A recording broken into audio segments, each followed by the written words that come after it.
Welcome to the special edition of the Halli Casser-Jayne Show podcast, Ukraine at War.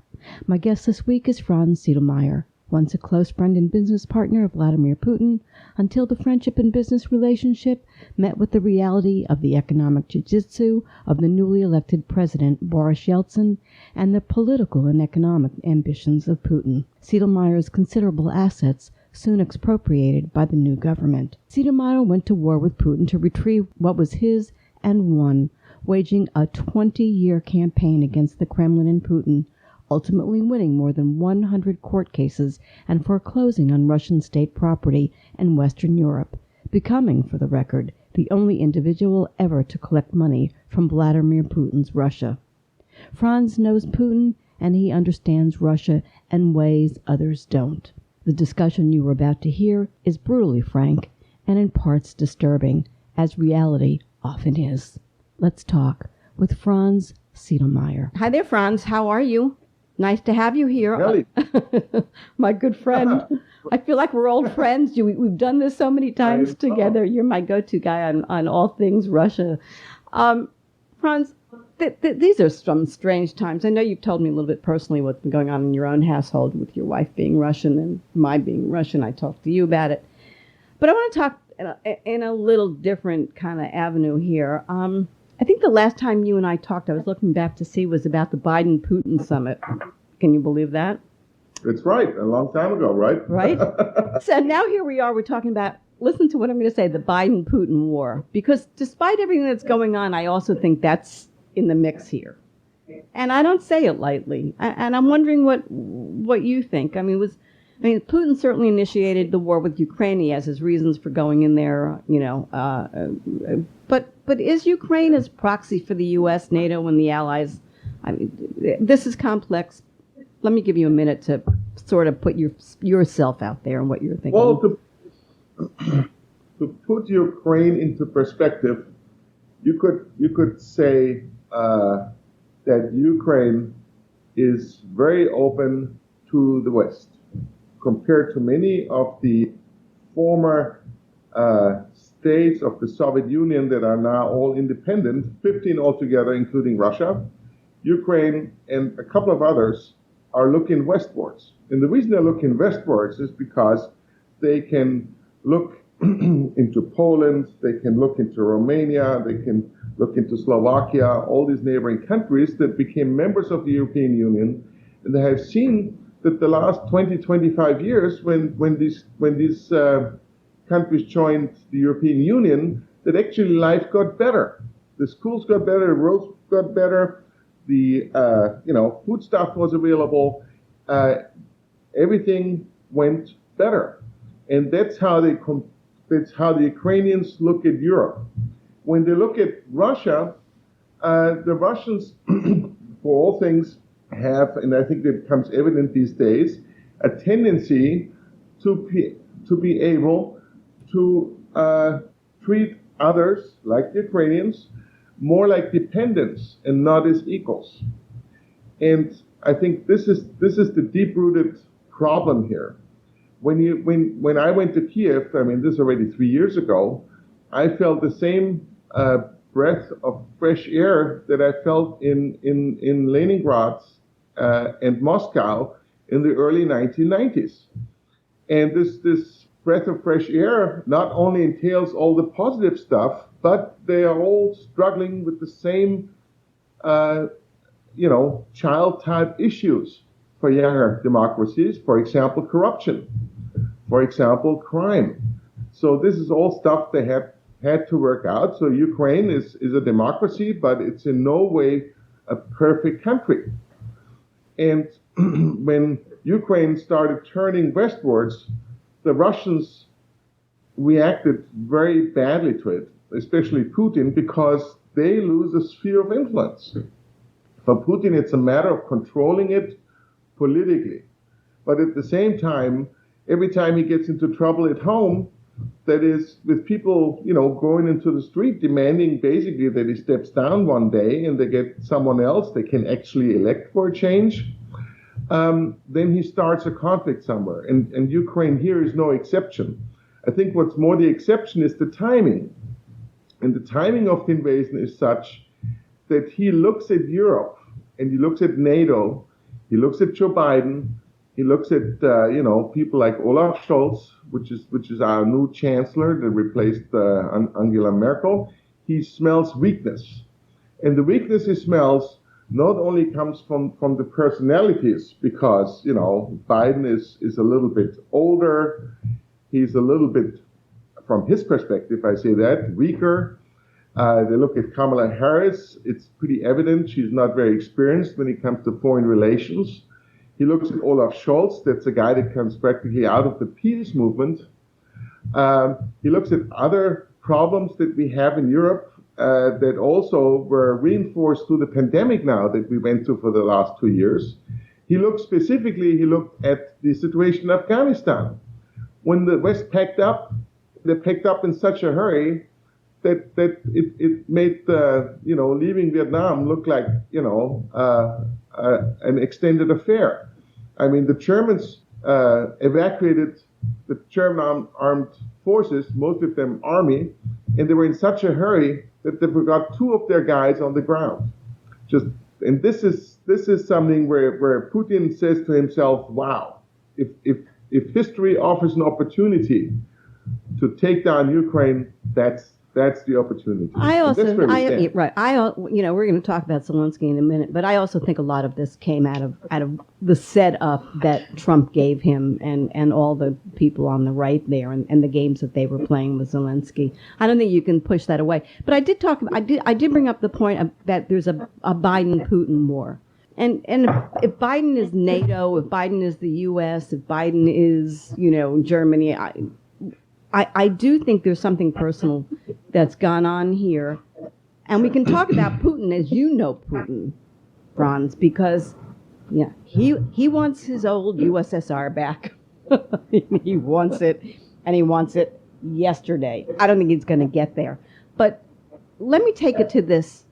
Let me take it to the fact that so now he invades Ukraine because of all the reasons you say, and I add my 2 cents. And we find out that the great military might of the old Soviet Union ain't there. What happened with that? Well, it's like what do I compare it to? It's the West has been getting all the messages out of Russia how much money and effort they spent on modernizing their army, cutting back from an army largely made up of conscripts that serve between 15 months and 2 years, depending on where they go, Army, Navy, Air Force, etc. How much money they put into development of new battle tanks, of new ships, of hypersonic missiles, of thermobaric missiles, etc., and bombs, of course. And then this war starts, and the invasion starts, and the first thing we see is that they roll in with relatively lightly armored forces and airborne forces. I mean, there hasn't been much of an airborne deployment since Dien Bien Phu in Vietnam by the French in the Foreign Legion. So this is the first time we saw that on a larger scale. And the expectation that Putin had in everybody was they're going to welcome us with open arms. They're going to bring out bread and salt, and they're going to be so happy that we liberated them. And this nonsense, actually, he believed, and we believed, that he actually has such a modern army that's something to be reckoned with. And when the campaign didn't go the way it went, they went in and they sent in more heavy armor. That was all the tanks and all the what they call the Stalin organs, the missile launchers and heavy artillery and cruise missiles and what do you have. And then the Ukrainians basically picked them off, partisan style, by approaching the armor and destroying it. And whenever they saw a supply convoy, they went up and tried to blow it to hell. And part of it really worked well. So the partisan tactics worked pretty well. And then the general staff went to Putin, that is his chief of staff Gerasimov and and a bunch of the brass guys, and basically told Putin, I said, we cannot win the war unless we employ the tactics that we always use to win something. And the tactics were always very simple, very straightforward. We're going to kill everything on the ground, and we're going to destroy any structure we will find, and we will make kaput all the infrastructure, and then we're just going to march in our people on foot. That's the idea. That's what we are seeing now. I don't think that doesn't go. No, that's not going to work. Because the Ukrainians are putting up a hell of a fight. Right. That's not going to work either. So here he is. And before we go on further with that, let's talk about Zelensky. This guy has captured the hearts and imaginations of the world. I mean, who would have thought he the comedian, the Dancing with the Stars winner. You just never know where heroes come from. And boy, let me also say this. Do we need a hero in this world right now? He's perfect for that role. Isn't that true? Right? And the thing about him that's so he's smart. We should have known how smart he was because of the way he dealt with Trump and being what's the word I'm using when Trump was trying to get him to give him info on Biden. I thought he handled that very well at the time too. So I wasn't all that surprised by the power of the man and the humanity of the man, and I find him fascinating in that way, versus Putin and his savagery, which I think is also something to look at, because if one is coming off as this big moral, standard bearer, and the other one is just coming as as a brutal murderer, killer, savage, whatever, that's not going to work either. Which I think is built into the cake now. The world has got enough with COVID. They don't want to deal with any more of this. So it's interesting to me that Putin's not even handling that well. The PR part of it isn't going well. Putin lives on a different planet. Clearly. Imagine, Putin, I told you that before, is a little bit like Trump because he doesn't like to read anything. He doesn't go into details of stuff. He likes to hear messages which are cut down to a minute or two. And based on what people tell him, he will make a decision. And he doesn't think much of consequences. I mean, when he marches into a place like Ukraine, he doesn't consider what the West's reaction will be, per se. This is really irrelevant. For him, it's more important if he takes someone serious on the other side. He didn't take serious Biden, Scholz, or anyone, and especially he didn't want to take serious this comedian in Ukraine. And that shows you how much of a strategist Putin is. Putin is not a strategist at all. And he doesn't think long term. And he permanently tends to be fed information that people believe he wants to hear, because everyone is afraid to give bad news or to criticize him. We just had an episode with his Minister of Economics, a lady that went in to meet with him, and then Putin said, "What's up with this inflation? Do something." And she said, "There's nothing I can do. I didn't cause this mess." To which Putin says, "Well, do you think I did?" And then she says, "Do you think I did?" So that's where he is. He's being faced with this reality. But yet, he had enough presence of mind, if you will, to stage that whole thing last week, the Trump-style rally, right? And brought it, and he's doing everything he can to keep people off the streets, because I don't think he does. And I'm curious as to what you think. He does not have the people of Russia with him. He has the old people out in the woods, who don't have internet and aren't modern day people. But the people who were living in Moscow and other great cities in Russia and living the good life, this is freaking them out.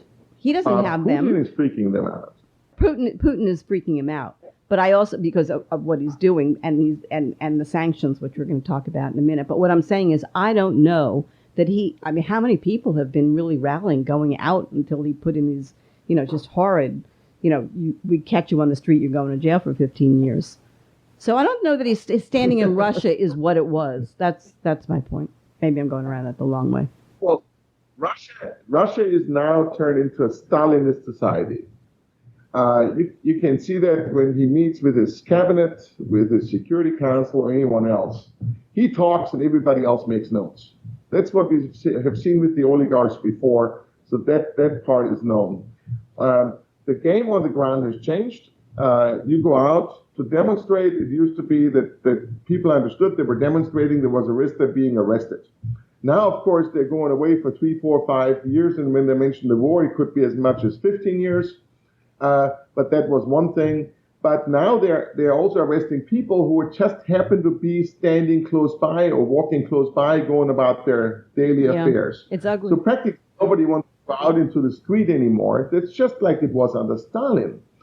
And this thing he had in the stadium, that was more like the Reichsparteitag under Hitler. He takes German elements of stuff and he mixes it in with Stalinism. And that's what makes it so dangerous. He brings in the race card. He accuses people in Ukraine, the government, that Ukraine is run by a bunch of fascists. And when you look at it, he is the one that employs the symbols, that fascists used. The famous set that is painted on their military equipment that's running around there. Right. He is the one that now does the ethnic cleansing. I mean, they actually take people like in Mariupol in the tens of thousands, and they deport these people to Russia.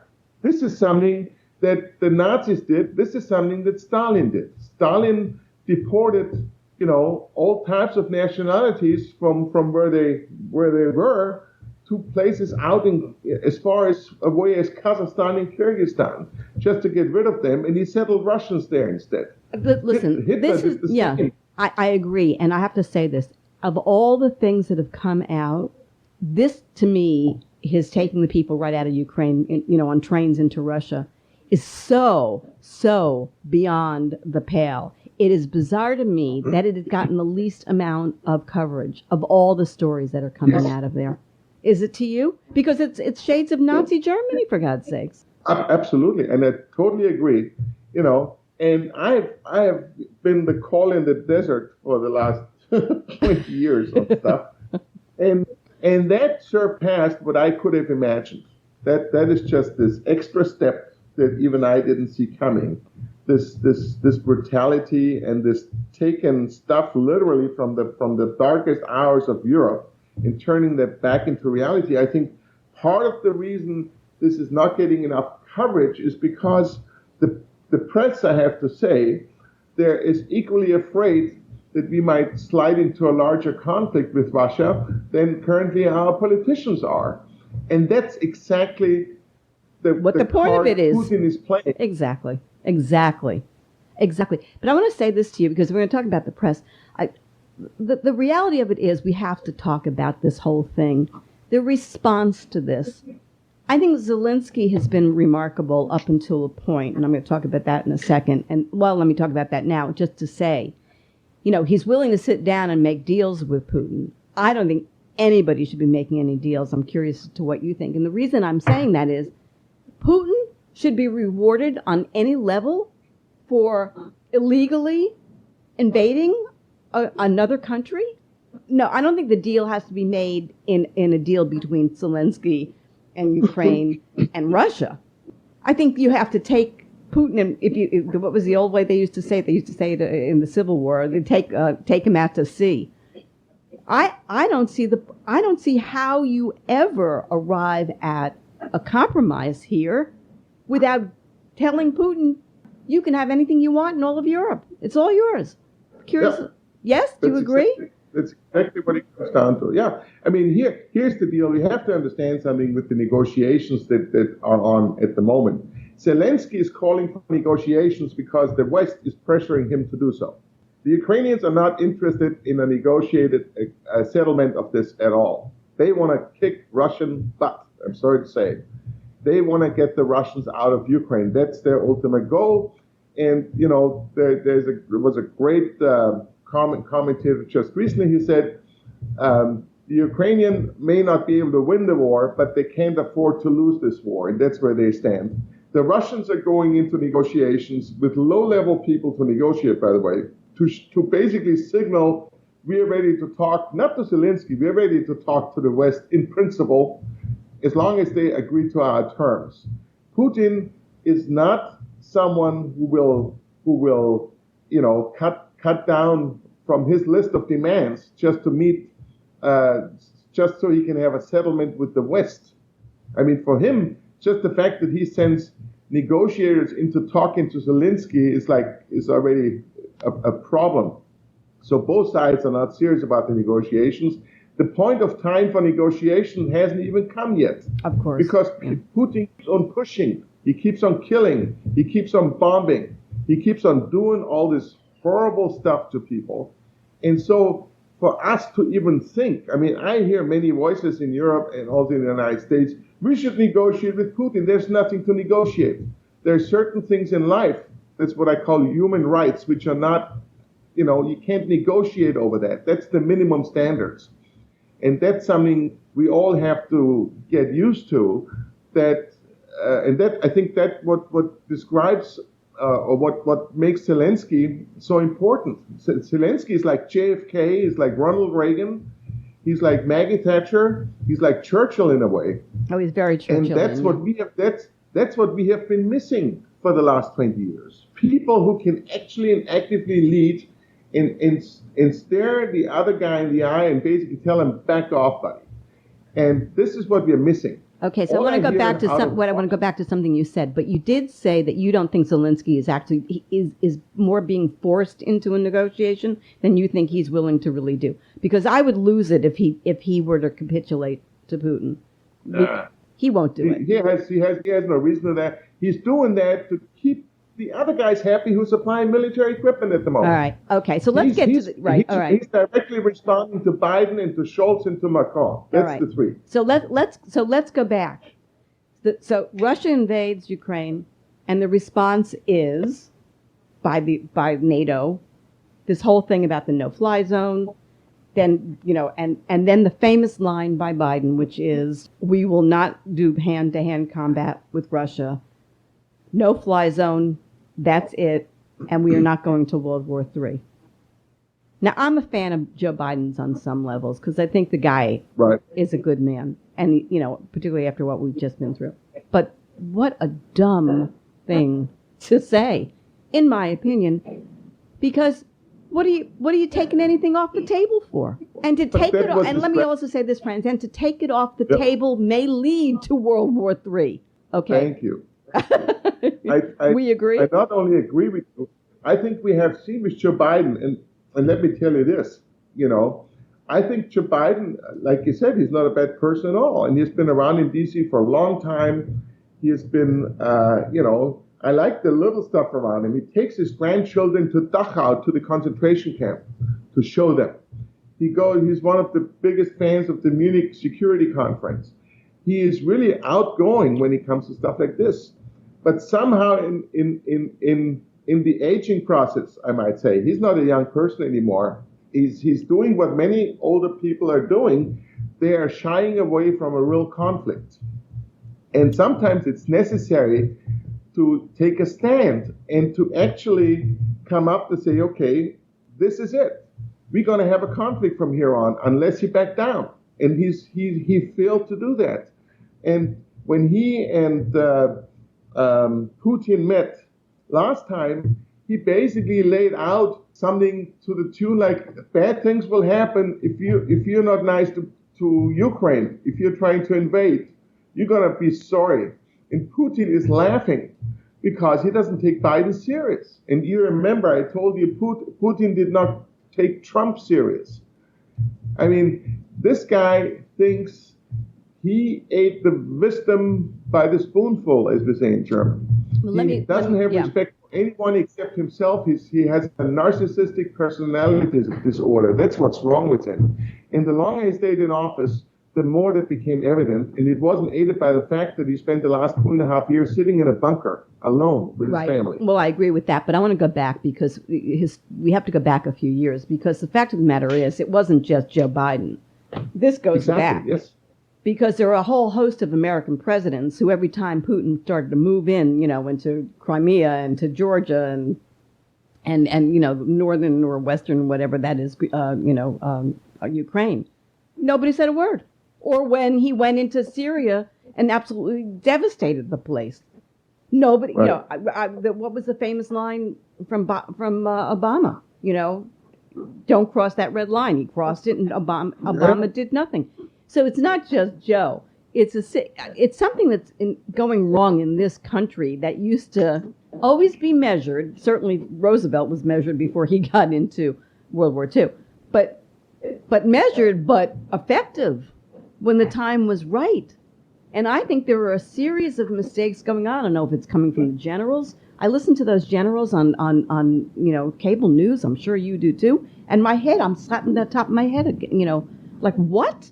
They're all scared to death of Putin. And he knows it. So why should he stop?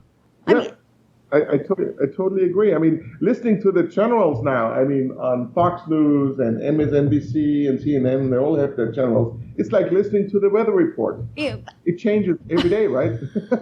I have never, I don't know that everybody watches to the depths of the press that you and I do, but geez, Franz, I mean, this is really bizarre.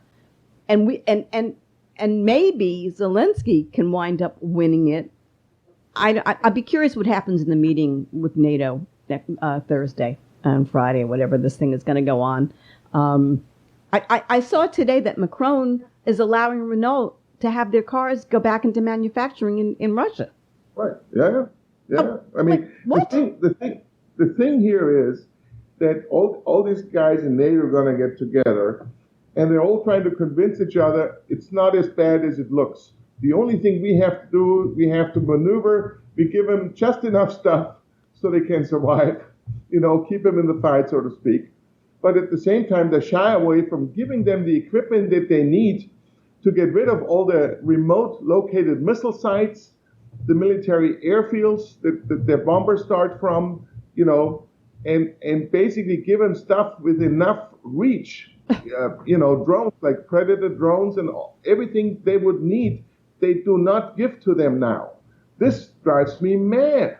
I don't understand it. It seems to me that NATO is actually not even interested in giving the Ukrainians a chance to win this. When the invasion took place, you remember what happened. Biden offered Zelensky a ride out of the country. Right. Boris Johnson offered them London as a place for an exile government for Ukraine. Scholz said, we are not going to deliver any arms to Ukraine. Doesn't matter what happens. Macron said, he broke his promise to me. That was more important than anything else. And then the Israeli prime minister went in to negotiate. Israel has, by the way, the only intelligence service in the world right now that has extensive human intelligence coming out of Russia is Israel. And that's owed to the fact that a good 20-25% of all Israelis come out of Russia.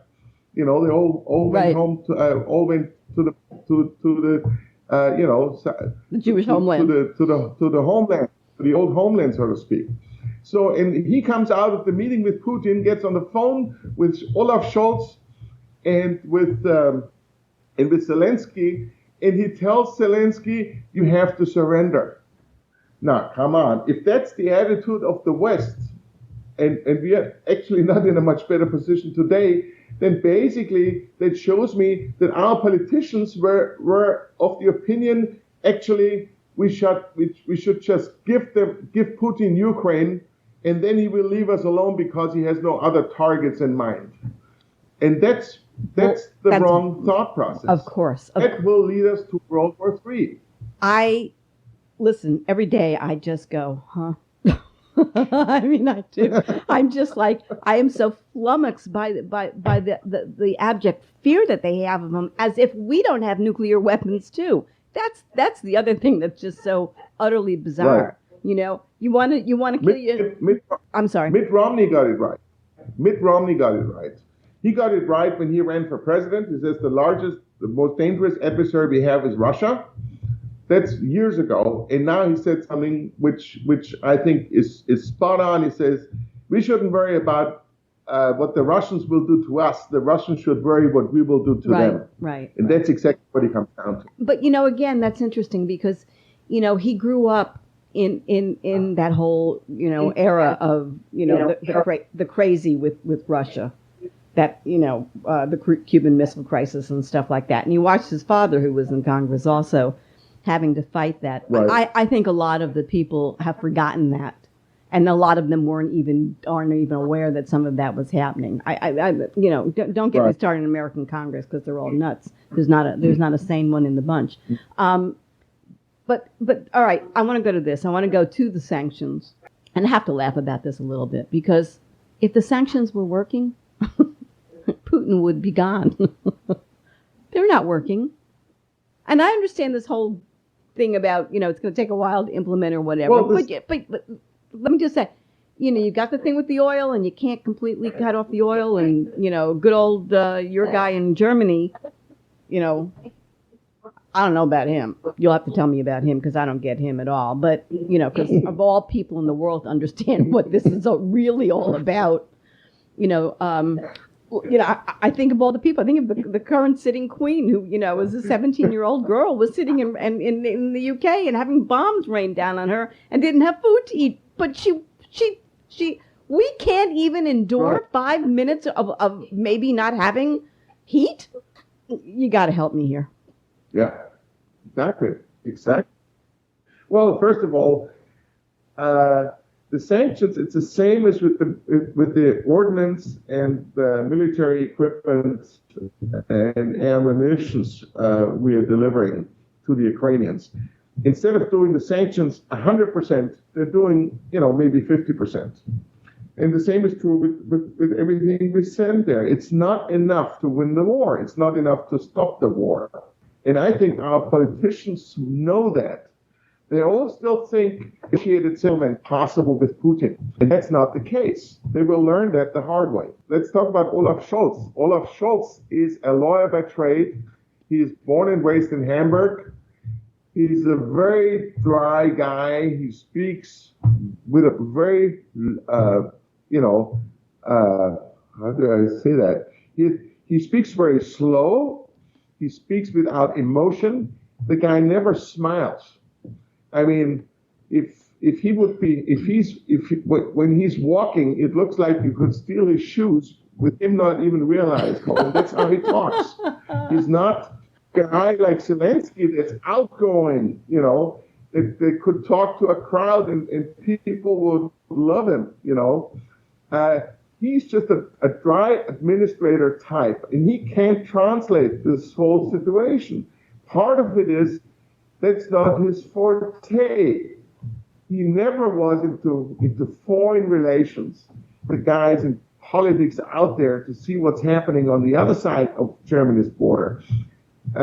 He's sort of a person that was elected to be a candidate for chancellor by his party, pretty much based on consent from all wings and center of the Social Democrats. So the left and the more conservative Social Democrats and the mainstream guy said, well, if no one else will volunteer, we'll take him because he's not going to pick him to be chancellor. He's completely out of his league with this problem with Putin and Ukraine, of course, and that explains it.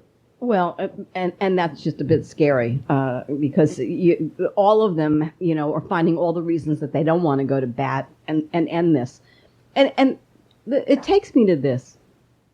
In the very beginning of all of this, I tweeted, and I got in so much trouble for tweeting this, but I said, take the guy out. Who is Putin today? Putin is a terrorist in designer clothing. He isn't doing anything less outrageous than Osama bin Laden did on 9/11. He's just leveling Ukraine. He leveled a whole town in Syria. The man is a maniac as far as I'm concerned. I mean, you and I can have this conversation. We have, by the way, many times. Is he insane? Is he not? Has he changed? Is he a KGB, character? Or, nowadays they say, oh, he was just a low-level KGB guy. He's not all that KGB. Just the actions speak louder than words. I mean, today he went and he killed children in a hospital. Oh, he's insane, because that's insanity as far as I'm concerned. Right. But here's my point. Right. You got to take him out. He has no empathy. None. He has no empathy. He has no sympathy for others. He doesn't feel their pain. He doesn't feel any responsibility for committing war crimes. And, you know, in a way, I mean, that has all the elements of a planned genocide. I mean, when he switched from, you know, just an invasion to bombing the place to hell in Ukraine, it had all the markings of the beginning of a... Well, it is. You know... So the problem is to get to him. I don't think there's any appetite for any of the NATO members or anyone to even sponsor that idea. I mean, you remember there's a German diplomat retired. His last name is Ischinger. And Mr. Ischinger was the one that chaired the Munich Security Conference. And I just saw an interview with him. And he says the following. He says, I can't understand this talk about Putin and others to be subjected to a war crimes trial in The Hague by the International Court of Justice. Because if we do that, who would we negotiate with? Oh, my God. You see this, yeah. this rationale? This rationale is so far away from reality. Putin actually feels pretty safe as far as, we are concerned. He doesn't expect us to come after him anytime now or anytime afterwards, after this Ukraine campaign is over. He's more careful with his own guys. And I'm not talking the members of his Security Council, the cabinet and the private, and the people he has around in the president's office. He's more careful with the young technocrats. That's the guys that he brought into the positions when he got rid of all his old people he brought up, the first generation guys that he brought with him from St. Petersburg and from the KGB and the FSB and the GRU, and put him into positions of power. He got rid of all these guys in 2016, and he replaced them with young people. The age range has been between 35 and 50, and these are handpicked people that he trained personally, and he trained them like Machiavelli. And these guys are smart enough to see an opportunity when there's blood in the water. They're the ones who are going to take him out. That's his biggest danger. And these guys are sitting in all the intelligence services. They're sitting in the armed forces. They're sitting in Russia's cabinet under the prime minister and the prime minister himself, who, by the way, is of Armenian descent. That's the guys who are more dangerous for him than anybody else. So that gets you to this. So they want to stop him without guns, without aircraft. Whatever it is that they want to do, or they want the Ukrainians to be their sacrificial lambs. I'm talking about the West and NATO and the Allies. And so they're making, Ukrainians their sacrificial lambs to do their bidding for them. And you guys get yourselves killed and your children killed and your world crumbled. We're not doing it for you. Okay, fine. But we don't want Putin to have to leave this with any real power either. But we're afraid of him. I mean, just think of this is like a wacky Aesop's fable. How bad could it get in the thinking? Wherever you turn, none of it makes any sense. Your point is that the only way to get rid of him is an inside job with his new technocrat cabinet, so to speak. And I don't know how you do that either, because as long as they feel like they're on the winning side of things, and they're not going to get rid of him. I mean, why would they do that? Because they're all sitting pretty in it. And so we're really at a very strange place in this whole dynamic right now. The oligarchs have the money, and he can't function without real money unless China comes in. And I think they've scared China a little bit. What do you think there? I think the Chinese are the quartermaster of Putin. They will deliver whatever he needs. It's in China's interest to keep Russia in the fight. There's no question about it, irrelevant of what they say. See, I'm not completely sure of that, because they do much more trading with the West, and if the West cuts them off, they don't have any money coming in. That is a card. The West. That is a card the West NATO cannot can play. Off China trade. That's not going to happen, Halli. The Chinese know it. And you think that's because the West we can't live without their product? Well, excuse me. We have outsourced all the production of goods under $1,000 to China. That's my point. That's my point. that we can't live without their product, so therefore we have no control over the Chinese either. We're really between a rock and a hard place here. That's really pretty bizarre. Like I said, this may be one of the worst positions America and NATO has been in since World War II. Agreed? Well, it's time to man up. It's time to man up. That's why you and I are talking, because we agree. It's time to man up. I don't know how you do that.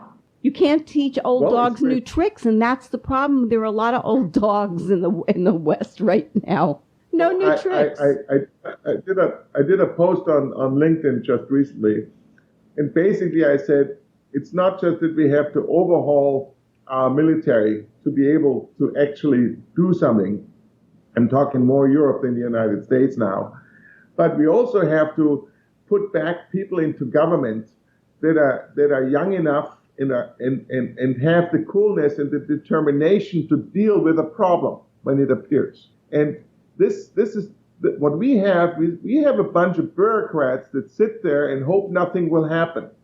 And then things happen, and then they write letters, and the letters say something like, "We are very upset."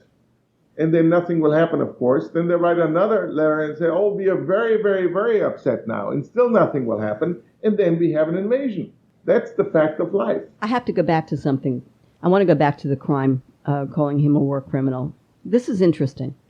Last week, they caught Joe on an off moment, and he told the truth, and he said, "Yes, I see him as a war criminal." Putin went bananas.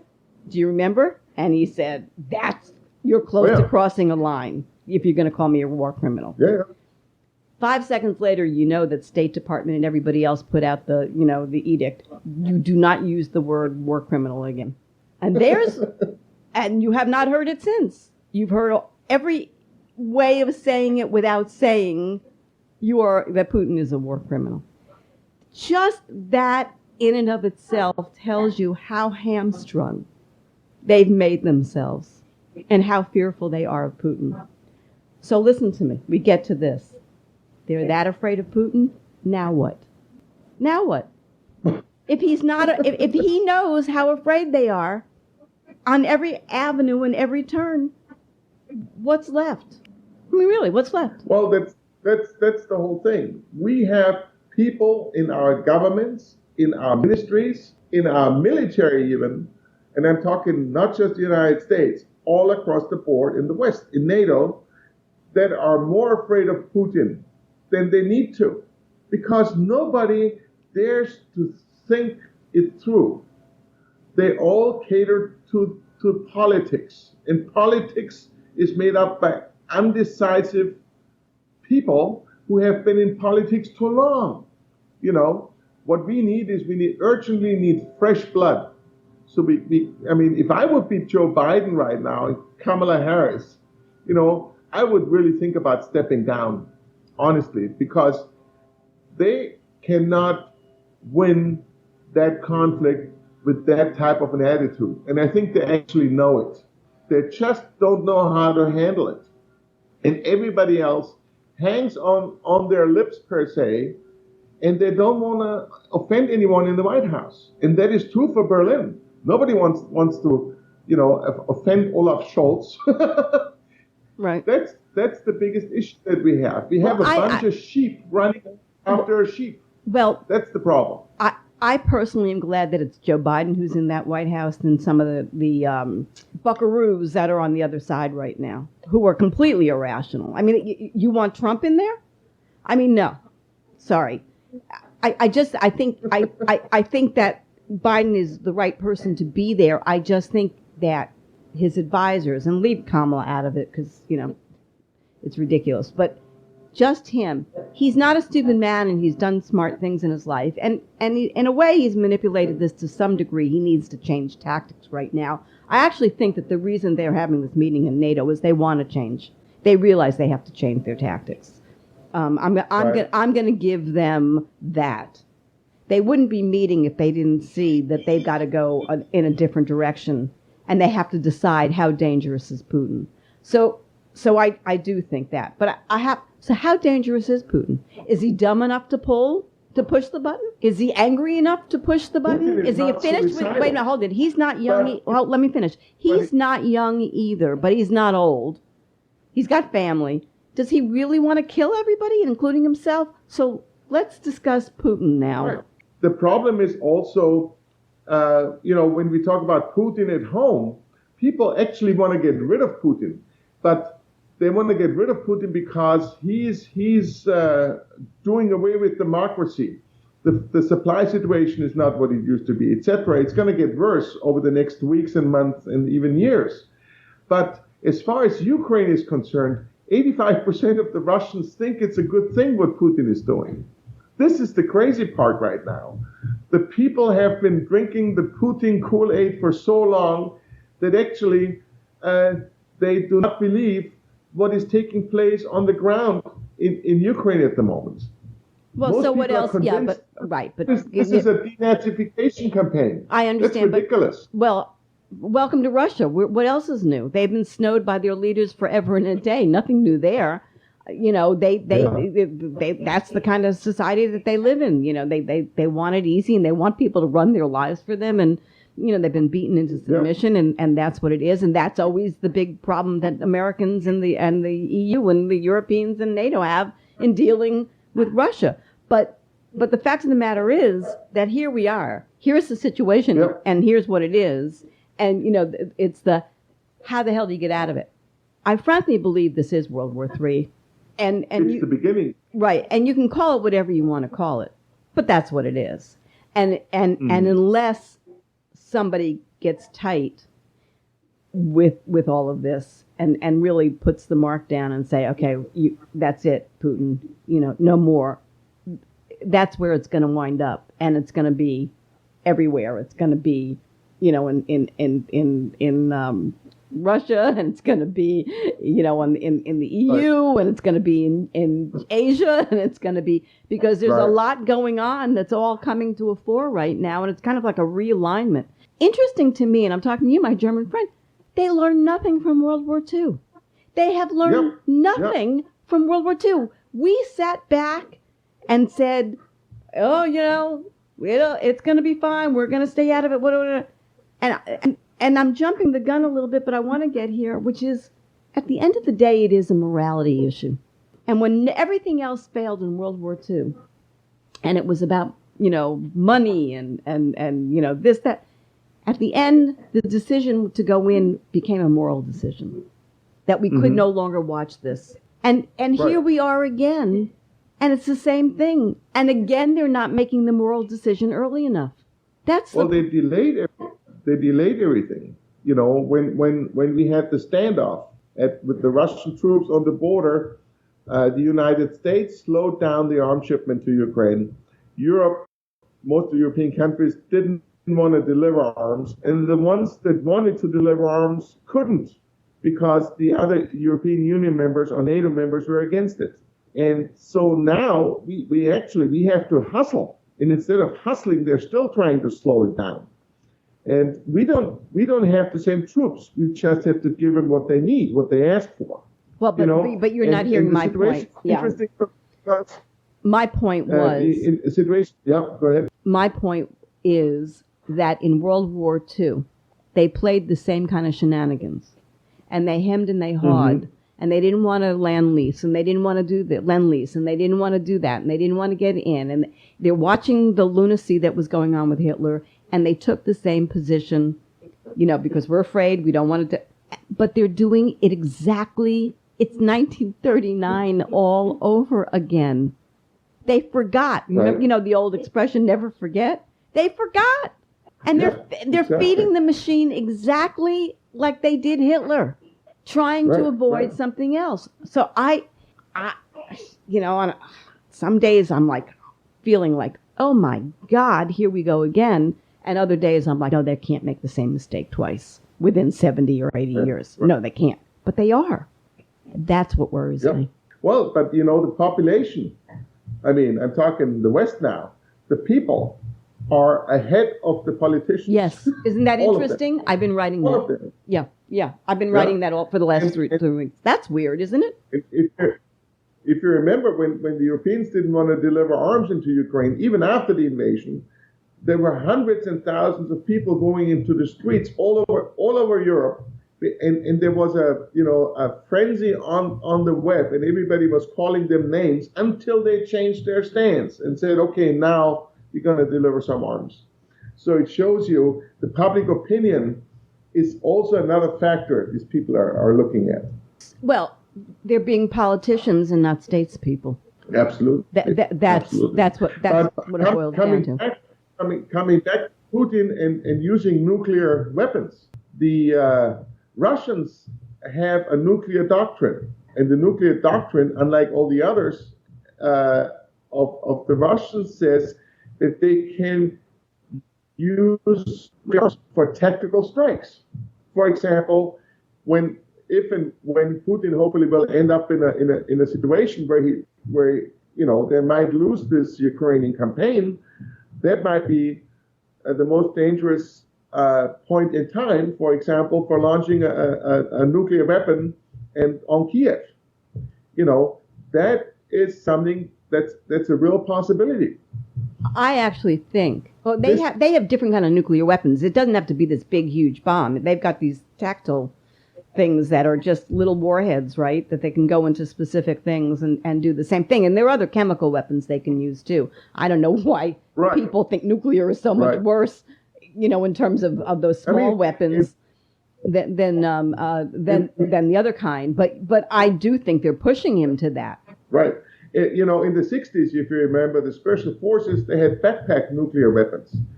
No, I was too young to remember. Sorry. A little levity here. We need it. But that was one of the possibilities. A smaller nuclear device in a backpack, and you give it to a special forces guy. He would march it in and have enough time to get out of there. So this concept is not unknown. We have had it too. Just that we got rid of it with the bigger picture of the 80s and the 70s, etc. But what this is something. They're using white phosphorus, I saw today. Are you familiar with that? That's like the Russian type of napalm. It's bad. That stuff you drop, and it never stops burning. It's just bad things that are happening. But it doesn't cause another big reaction from the West so far. Thermobaric missiles. They shoot that stuff in, or they drop bombs from an airplane, and that stuff burns so hot it creates a vacuum, and people die because of lack of oxygen. They're actually eviscerated. They're actually eviscerated from that. I mean, it's like there's nothing left of it just takes everything away. Look, here's where we are, and to my mind, it's sort of a nightmare because it can't keep going the way that it's going. Right. Because there'll be nothing left of Ukraine. Nothing. I mean, exactly. and I have to even put this part in. This is just personal to me, but some of the buildings in that country are just to die for. They're so beautiful. They are literally to die for. And to let that get just completely, trashed. But so where are we? Where do we go from here? What's your thought? We have to act quickly, decisively. We have to give them anything in our arsenal to help them beat the Russians. You're not for a no-fly zone, are you? That's not going to happen. And the no-fly zone doesn't do anything.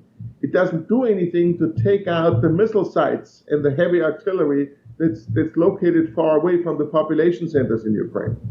You have to give them Predator drones. You have to give them missile systems. You have to give them Patriot missiles. Whatever it takes to hit remote locations, including inside Russia and Belarus. And that's planes? What the game is about. And planes? MiGs? Planes also, of course. MiGs, yeah. Give them what they need, what they want. Explain to me, because I haven't been able to figure out what the difference is between giving them, a missile or whatever other arms and ammunition they're giving them, and a plane. Not even a new plane, an old plane. I can't get that one in my head. I can't. It has to do with the fact, Well, I can. As far as tactics are concerned, missile systems, Patriot systems, Predator systems, drones, etc., is even better than planes. Well, that may be, but Zelensky's saying, I want planes. And they're... Well, give him planes. They don't want to give him planes. Problem. And I'm saying, why aren't you giving him what he's asking for in planes, but you're giving him all this other stuff? If you can give him that, why can't you give him planes? There is no difference in how you fight a war with what kind of stuff. And they're afraid Putin is going to draw a line on planes? The strategy of the West, including Joe Biden and Macron and Scholz and everybody else, is if and when Putin takes Ukraine down, then we are rid of the headache. That's what the reasoning is. They were ready to sacrifice Ukraine. What happened is that Zelensky surprised them, and the Ukrainian resistance surprised them. So they're sort of stuck in a corner now, the West, actually not wanting Ukraine to win so much, because to give Putin Ukraine might appease Putin. That's their thinking. Have we learned nothing? Let me go back to never forget. Appeasement doesn't work. Can we go back to Crimea? Can we go back? Yeah, look who I'm talking to. I mean, come on. This is crazy stuff. But I think you make the right point. I think they were taken by surprise. They were willing to sacrifice Ukraine until they met Zelensky. I'm now worried that they're going to... I'm not worried, not of Putin taking out Zelensky, but of NATO taking out Zelensky, because he's their biggest headache. He's out there and he's making headway with the whole world, and everybody's loving him. So he may be their number one enemy. Is that where we leave it for today, and then pick it up in a couple of weeks and see where we are? I mean, have we covered all the bases as far as we need to? Yeah. This is. I think so. Yeah, this has been quite extraordinary. I'm so glad to talk to you, because I think you and I are the only two people in the world who get this. Right. I mean, like I sometimes feel like I'm so alone out there on this. And I talk to so many people, and so many reporters every day, and it's like they're missing it. They're just missing it, and it just breaks my heart. But at the end of the day, I'm gonna leave it on this, because I'm gonna leave it on this note, because I think it needs to be left there. At the end of the day, this is a moral conversation. We don't like to go there. We think that's weak. Not you and I, but the West thinks that's a weak argument. I think that is. I mean, just the fact that Putin threatens us. Right. I think that's rich, right? Right. I mean, like, that's just bizarre to me. I mean, Putin is controlling the West. Yeah. Last line. He's controlling the narrative. He is controlling the West. Yes, exactly. That's it. Nice to talk to you. We'll talk soon. I've been speaking with Franz Sedelmayer. His book is Welcome to Putingrad, the incredible story of the only man to collect money from Vladimir Putin.